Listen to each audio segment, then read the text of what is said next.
ఈ మాసమంతా కూడా రంభా వ్రతం అన్న పేరిట పాటించాలి అని మనకు చతుర్వర్గ చింతామణి అనే ప్రాచీన వ్రత గ్రంథం కూడా తెలియజేస్తుంది.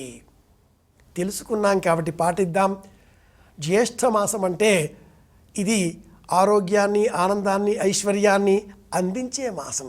సాక్షాత్తు శ్రీమన్నారాయణమూర్తికి ప్రీతిదాయకమైనటువంటి మాసం నిజ జ్యేష్ఠ మాసం.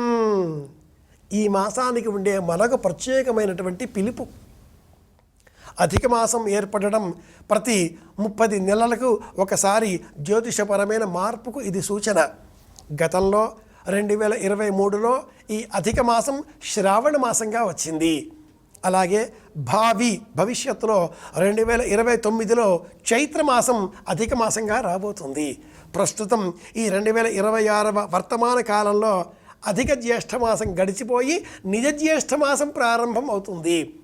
నిజ జ్యేష్ఠమాసంలో భాగవతాన్ని చదవడం, భాగవతాన్ని చదివేటటువంటి వారికి బహుమానంగా అందించడం కూడా ఒక ప్రత్యేకమైన అంశం. అష్టమి మొదలుగా పౌర్ణిమ వరకు సాప్తాహిక దీక్షతో భాగవతాన్ని స్మరించే ప్రయత్నం చేద్దాం. అభిరుచి గల వారికి ఆనందంగా అందిద్దాం. జ్యేష్ఠమాసాన్ని నియమాల మాసంగా, వ్రతాల మాసంగా, పుణ్యబలాన్ని పెంచుకునే మాసంగా గ్రహిద్దాం, పాటిద్దాం, ప్రయోజనం సాధిద్దాం, అందరి క్షేమాన్ని కోరుదాం. మళ్ళీ